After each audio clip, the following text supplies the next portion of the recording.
ہاں دیکھیں ان کے سلسلے میں ہمارے یہاں جو روایتیں ہیں کہ وہ کتنے سال تک حکومت کریں گے، کتنے سال حکومت کریں گے، اور وہ کے تفصیلات کیا ہیں. دیکھیں یہ تو مختلف روایتیں ہیں ہمارے یہاں، کہ کچھ روایتوں میں یہ ہے کہ ظہور کے بعد آپ کی جو حکومت ہوگی وہ بعض روایتوں میں 20 سال ہے، بعض روایتوں میں 30 سال ہے، اور بعض روایتوں میں 40 بھی ہے. 40 سال جی. ہے. یہ جی. ذکر پایا جاتا جی. ہے. اور پھر اس کے بعد پھر اختلافی روایتیں ہیں، روایتوں کے اختلافی کی بنا پر یہ نظریات مختلف ہوئے، کہ پھر یہ ہے کہ پھر امام علیہ السلام کی حکومت کے بعد پھر جو سب سے پہلے رجعت فرمائیں گے وہ امام حسین علیہ السلام جی. اپنے اصحاب و یا اعوان و انصار کے ساتھ آئیں گے، اور اس طریقے سے پھر ایک کے بعد دوسرا امام و دوسرے معصوم آئیں گے، وہ حکومت کریں گے. یہ اس طریقے سے ہمارے یہاں روایتیں بھی پائی جاتی ہیں. تو مختلف روایتیں. اب جہاں تک یہ سوال ہے کہ کیا امام زمانہ علیہ السلام اپنے دور حکومت میں شادی کریں گے، تو اس سوال کا مطلب یہ ہوا کہ پوچھنے والا یہ سمجھ رہا ہے کہ ابھی تک امام نے شادی نہیں کی ہے، جی. کہ ظہور امام اور حکومت قائم ہونے کے بعد شادی. تو دیکھیں اس میں بھی کوئی جو ہے وہ حتمی رائے نہیں ہے، اور نہ ہی کوئی ذکر ایسی حتمی کتاب میں یا کسی روایت میں ہے.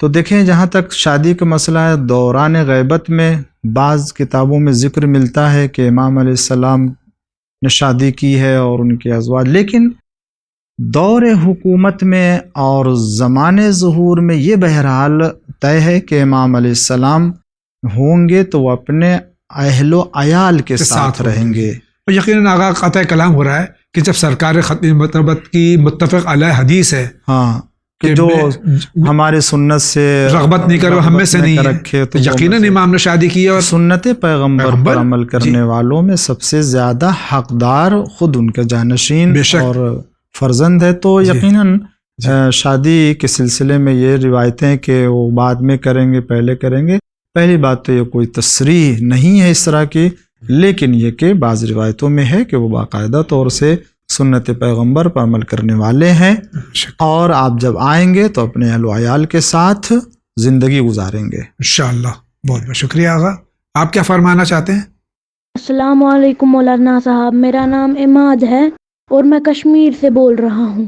میرا یہ سوال ہے کہ کیا ہم اپنے بالوں کو پنک، بلو، ریڈ، اورینج جیسا کلر کر سکتے ہیں؟ کیا یہ حلال ہے اسلام میں؟ پلیز اس کا جواب دیجیے. شکریہ. یہ ہمارا نوجوان بچہ ہے یا نوجوان ہے، یہ سوال کر رہا ہے کہ کیا ہم بالوں کو رنگین کر سکتے ہیں؟ ہاں دیکھیں رنگین کر سکتے ہیں بالوں کو، اور کلر کر سکتے ہیں، لیکن کوئی ایسا کلر کہ جو بال کے اوپر رہے، اور بال کو پانی سے بھیگنے سے اگر رکاوٹ بنے تب جو ہے وہ احتیاط کرنا چاہیے اور ایسا کلر نہیں لگانا چاہیے. لیکن اگر وہ ایسا کلر نہ ہو کہ جو روک سکے تو کوئی حرج نہیں ہے، لگا سکتے ہیں. اسی طریقے سے عورتیں بھی لگا سکتی ہیں، مگر یہ کہ ان کو لگانے کے بعد اپنے اس آرائش کو، زینت کو چھپا کے رکھیں، صرف محرم لوگوں کے سامنے ہی ظاہر کریں اسے. بہت بہت شکریہ آغا. آپ فرمائیے، آپ کیا کہہ رہے ہیں؟ السلام علیکم، میں بھاونگر سے بول رہی ہوں. میرا سوال یہ ہے کہ پہلی رکعت میں نماز پڑھ رہے ہیں تو پہلی رکعت میں الحمدو کے بعد انا انزلنا تو پڑھتے ہی ہیں، لیکن قل هو اللہ پڑھ سکتے ہیں دونوں رکعت میں یا نہیں پڑھ سکتے؟ تو پہلی رکعت میں قل هو اللہ، اور پہلی رکعت میں انا انزلنا، دوسری رکعت میں قل هو اللہ پڑھتی ہوں، لیکن میں پوچھ رہی ہوں کہ قل هو اللہ دونوں رکعت میں پڑھ سکتے ہیں یا نہیں؟ خدا حافظ. نماز میں پہلی دو رکعتوں میں سورہ حمد کے بعد دونوں میں قل هو اللہ پڑھ سکتے ہیں؟ دونوں میں پڑھ سکتے ہیں، قل هو اللہ پڑھ سکتے ہیں. بہت بہت شکریہ آغا. آپ فرمائیے، آپ کیا کہہ رہے ہیں؟ السلام علیکم مولانا صاحب. میں نے چینل ون میں مسائل زندگی میں سنا تھا کہ جب تک ہمارے قضا روزے ادا نہیں ہو جاتے تب تک ہم سنتی یا منتی روزے ادا نہیں کر سکتے. تو کیا ہم جسے ولادت میں روزہ رکھتے ہیں یا منتی روزہ رکھتے ہیں تو اس میں ہم قضا روزے کی نیت کر سکتے ہیں؟ مولانا صاحب میرے سوال کا جواب دیجیے اور مجھے اس الجھن سے نکالیے. یہ یقیناً علماء کرام نے فرمایا کہ جس پہ قضا روزے واجب ہوں وہ سنتی یا مستحبی روزے یا نیت بھی نہیں کر سکتا، منت بھی نہیں مان سکتا. جی جی. تو وہ جو